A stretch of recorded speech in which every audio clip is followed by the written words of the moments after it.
फर्क सिर्फ इतना था कि रात आई जबरदस्त आंधी सुबह होते होते सुहानी ब्यार में बदल गई थी। लेकिन जेल के कैदियों को उस समय थोड़ा अजीब सा लगा जब 4 बजे ही वार्डन चरत सिंह ने उनसे आकर कहा कि वो अपनी अपनी कोठरियों में चले जाएं। उन्होंने इसका कोई कारण नहीं बताया। उनके मुंह से सिर्फ ये निकला कि ऊपर से आदेश है। अभी कैदी सोच ही रहे थे कि माजरा क्या है, जेल का नाई बरकत हर कमरे के सामने से फुसफुसाते हुए गुजरा कि आज रात भगत सिंह, राजगुरु और सुखदेव को फांसी दी जाने वाली है। जेल के कैदियों ने बरकत से मनुहार की कि वो फांसी के बाद भगत सिंह की कोई भी चीज उन्हें ला दे, ताकि वो अपने पोतों पोतियों को बता सकें कि कभी वो भी भगत सिंह के साथ जेल में बंद थे। बरकत भगत सिंह की कोठरी में गया और वहां से उनका पेन और कंघा ले आया। सारे कैदियों में उस पर अधिकार जताने की होड़ सी लग गई। आखिर में इसके लिए ड्रॉ निकाला गया। अब सब कैदी चुप हो चले थे।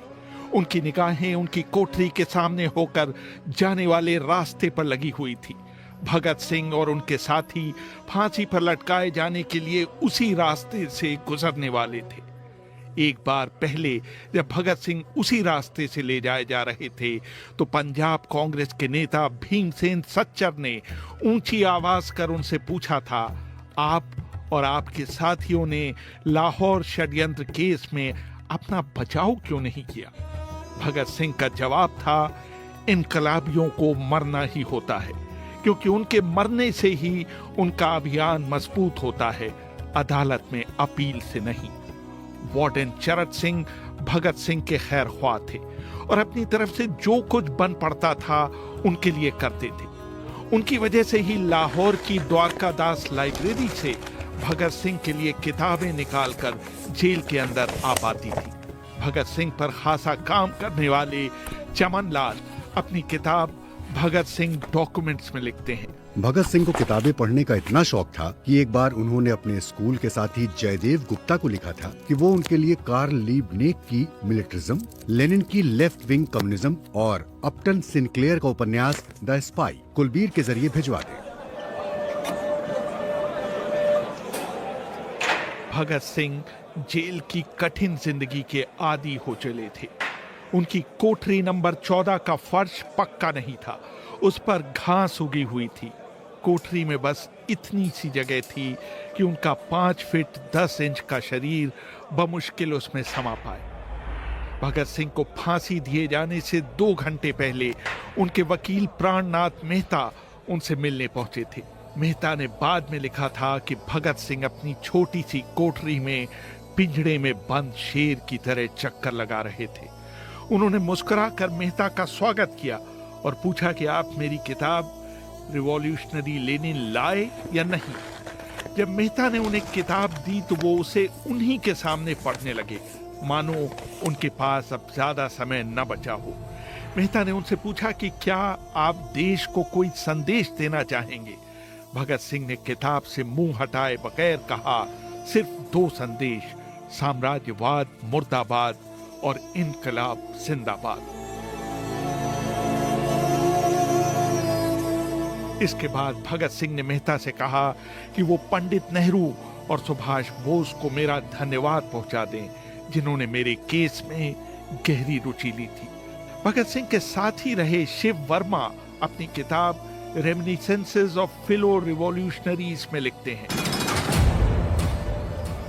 मैं भी उसी जेल में था जिसमें भगत सिंह को रखा गया था। एक शाम हमारी जेल के ताले खोले गए और हमसे बाहर निकलने के लिए कहा गया। सरकार चाहती थी कि भगत सिंह की फांसी से पहले हमें वहां से हटा दिया जाए। गेट की तरफ जाने से पहले जेल के सुपरिटेंडेंट ने हमसे पूछा, क्या तुम अपने कॉमरेडों से मिलना चाहोगे? हमें भगत सिंह की कोठरी के बाहर ले जाया गया। उन्हें देखते ही मेरी आंखों में आंसू आ गए। भगत सिंह ने मुझे कहा, ये भावुक होने का समय नहीं है, जल्दी ही मैं सारी चिंताओं से मुक्त हो जाऊंगा। तुम वादा करो कि तुम हार नहीं मानोगे। इतना कहकर उन्होंने सींगचे से अपने हाथ बाहर निकालकर मेरे हाथों को पकड़ लिया।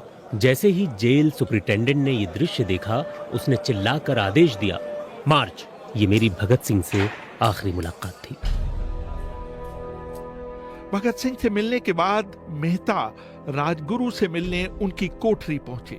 राजगुरु के अंतिम शब्द थे, हम लोग जल्द मिलेंगे। सुखदेव ने मेहता को याद दिलाया कि वो उनकी मौत के बाद जेलर से वो कैरम बोर्ड ले लें जो उन्होंने उन्हें कुछ महीने पहले दिया था। मेहता के जाने के थोड़ी देर बाद जेल अधिकारियों ने तीनों क्रांतिकारियों को बता दिया कि उनको वक्त से 12 घंटे पहले ही फांसी दी जा रही। अगले दिन सुबह 6 बजे के बजाय उन्हें उसी शाम 7 बजे फांसी पर चढ़ा दिया जाएगा। भगत सिंह मेहता द्वारा दी गई किताब के कुछ पन्ने ही पढ़ पाए थे। उनके मुंह से निकला, क्या आप मुझे इस किताब का एक अध्याय भी खत्म नहीं करने देंगे? भगत सिंह ने जेल के मुस्लिम सफाई कर्मचारी बेबे से अनुरोध किया कि वो उनके लिए उनको फांसी दिए जाने से एक दिन पहले शाम को अपने घर से खाना लाए, लेकिन बेबे भगत सिंह की ये इच्छा पूरी नहीं कर सके क्योंकि भगत सिंह को 12 घंटे पहले फांसी देने का फैसला ले लिया गया और बेबे को जेल के गेट के अंदर घुसने ही नहीं दिया गया। थोड़ी देर बाद तीनों क्रांतिकारियों को फांसी की तैयारी के लिए उनकी कोठरियों से बाहर निकाला गया। भगत सिंह, राजगुरु और सुखदेव ने अपने हाथ आपस में जोड़े और अपना प्रिय आजादी गीत गाने लगे। कभी वो दिन भी आएगा कि जब आजाद हम होंगे, ये अपनी ही जमीन होगी, ये अपना आसमां होगा। फिर इन तीनों का एक एक करके वजन लिया गया। सबके वजन पहले से बढ़ गए थे। इन सब से कहा गया कि अपना आखिरी स्नान करें। फिर उनको काले कपड़े पहनाए गए, लेकिन उनके चेहरे खुले रहने दिए गए। चरत सिंह ने भगत सिंह के कान में फुसफुसाकर कहा कि वाहेगुरु को याद करो। भगत सिंह बोले, पूरी जिंदगी तो मैंने ईश्वर को याद नहीं किया। असल में मैंने कई बार गरीबों के क्लेश के लिए ईश्वर को कोसा भी है। अगर मैं अब उससे माफी मांगूं तो वो कहेगा कि इससे बड़ा डरपोक कोई नहीं है। इसका अंत नजदीक आ रहा है, इसलिए ये माफी मांगने आया है। जैसे ही जेल की घड़ी ने 6 बजाए, कैदियों ने दूर से आती कुछ पद चापें सुनी। उनके साथ भारी बूटों के जमीन पर पड़ने की आवाजें भी आ रही थी। साथ में एक गाने का भी दबा हुआ स्वर सुनाई दे रहा था, सरफरोशी की तमन्ना अब हमारे दिल में है। तभी अचानक जोर जोर से इनकलाब जिंदाबाद और हिंदुस्तान आजाद हो के नारे सुनाई देने लगे। फांसी का तख्ता पुराना था, लेकिन फांसी देने वाला काफी तंदुरुस्त था। फांसी देने के लिए मसीह जल्लाद को लाहौर के पास शाहदरा से बुलवाया गया था। भगत सिंह इन तीनों के बीच में खड़े थे। वो अपनी मां को दिया गया वो वचन पूरा करना चाहते थे कि वो फांसी के तख्ते से इनकलाब जिंदाबाद का नारा लगाएंगे। भगत सिंह पर किताब लिखने वाले प्रोफेसर मलविंदर जीत सिंह वराइच लिखते हैं, लाहौर जिला कांग्रेस के सचिव पिंडी दास सोंधी का घर लाहौर सेंट्रल जेल से बिल्कुल लगा हुआ था। भगत सिंह ने इतनी जोर से इनकलाब जिंदाबाद का नारा लगाया कि उसकी आवाज सोंधी के घर तक सुनाई दी। उनकी आवाज सुनते ही जेल के दूसरे कैदी भी नारे लगाने लगे थे। तीनों युवा क्रांतिकारियों के गले में फांसी की रस्सी डाल दी गई, उनके हाथ और पैर बांध दिए गए। तभी जल्लाद ने पूछा, सबसे पहले कौन जाएगा? सुखदेव ने सबसे पहले फांसी पर लटकने की हामी भरी। जल्लाद ने एक एक कर रस्सी खींची और उनके पैरों के नीचे लगे तख्तों को पैर मारकर हटा दिया। काफी देर तक उनके शव तख्तों से लटकते रहे। बाद में उन्हें नीचे उतारा गया और वहां मौजूद डॉक्टरों लेफ्टिनेंट कर्नल जे नेल्सन और लेफ्टिनेंट कर्नल NS सोधी ने उन्हें मृत घोषित किया। कुलदीप नैयर अपनी किताब विदाउट फियर में लिखते हैं, एक जेल अधिकारी पर